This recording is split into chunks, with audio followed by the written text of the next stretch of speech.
My dear truth is that કે એવું ક્યારે હતું તમારા દિવસમાં અથવા તમારા જીવનમાં એવો કયો દિવસ હતો કે જે દિવસમાં તમે પૂર્ણ રૂપે તમારું એન્ડ ઓફ ધ સ્ટેજ સુધી તમે કામ કર્યું અને સાંજ પડી તો કંઈક એવી મોમેન્ટ આવી ગઈ કે તમને નાચવાનું મન થઈ ગયું, તમે સાંજે બહુ વધારે ખુશ હતા કેમ કે આખો દિવસ તમે એટલું બધું કામ કરી લીધું હતું કે એ કામ તમને એટલું સેટિસ્ફેક્શન આપ્યું કે તમને એમ થયું કે નહીં ભાઈ હવે તો દુનિયા જીતાઈ જશે, હવે તો હું મારા લક્ષ્ય સુધી પહોંચી જઈશ.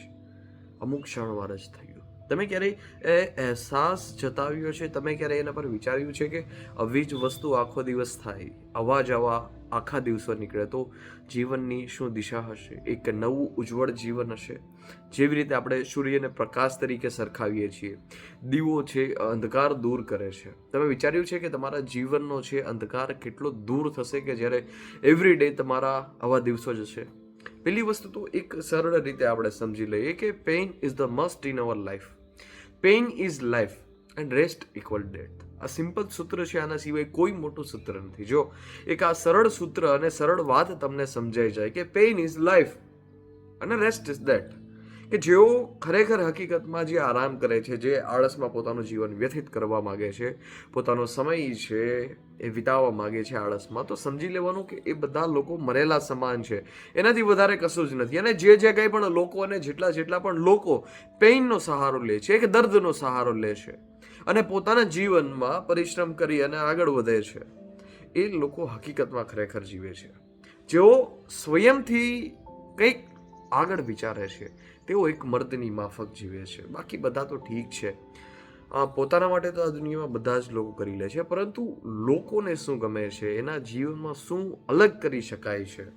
તમારા જીવનમાં એવી જ્યારે મોમેન્ટ આવી હશે કે જ્યારે તમે બધું જ તમે પરિવર્તન કરવા માંગતા હશો, બધી જ વસ્તુ અને પરિસ્થિતિ છે એ તમને એમ લાગી હશે કે નહીં ભાઈ હવે બદલવાની જરૂર છે, અને તમે એવરી ડે પેઇનમાંથી ગુજરતા હશો ને એક સમય એવો આવતો હશે કે એ પેઇન તમે સહન કરી શકશો અને સાંજ પડે ત્યારે તમને એવું થાય કે ભાઈ હવે કંઈક દમદાર થયું છે, હવે કંઈક મજેદાર થયું છે. અને આ પેઇન છે જે તમે એટલા દિવસ સહન કર્યું, આ દુઃખ છે તમે એટલું સહન કર્યું, એનો end of the cut off the stage આવી જાય છે અને તમને આમ સેટિસ્ફેક્શન થાય છે કે નહીં હવે કંઈક મજા આવી, હવે કંઈક દમવાળી વાત બની. આવું શું કામે થાય છે ખબર છે કે તમે પેઇનમાં એટલા બધા એમાં ડીપલી ઉતરેલા હોય છો કે કોઈ પણ વસ્તુ થાય, તમે તમારી પરિસ્થિતિને છે બદલવા માંગતા હોય, કોઈ પણ સ્થિતિ થાય, તમે દુનિયાની આ પાર થઈ જાય કે પેલી પાર થઈ જાય, પરંતુ તમે જે અત્યારે સ્થિતિમાં છો કે જે તમે દુઃખની પેઇનની સ્થિતિમાં હતા, એ પેઇનની સ્થિતિમાંથી નીકળવા માટે તમે અનહદ પેઇન સુધી જાઓ છો, અનહદ કામ કરો છો અને એટલા હદ સુધી કામ કરો છો કે તમે સ્વયં પોતાની જાતને ભૂલી જાઓ છો કે તમે કોણ છો. અને આ સ્ટેજ છે એ the final of the stage છે કામ કરવા માટેનો. આ સ્ટેજે તમે જ્યારે પહોંચી જાઓ ત્યારે સમજી લેવાનું કે હવે કંઈ બહુ વધારે બાકી નથી રહ્યું. આ સ્ટેજ આવું બહુ વધારે જરૂરી છે, પરંતુ મોટા ભાગના લોકો આ સ્ટેજ સુધી પહોંચતા જ નથી. શું કામે? કેમ કે આપણે પેઇનને સ્વીકાર નથી કરતા. જો આપણે પેઇનને સ્વીકાર નહીં કરશું તો વાત બનશે નહીં. સિમ્પલ વાત છે, સરળ વાત છે, અને પરિવર્તન હંમેશાને માટે પેઇન માગે છે. તો પેઇન છે એને આપણે સ્વીકારતા શીખી જઈએ, પછી રંગ આવશે જ.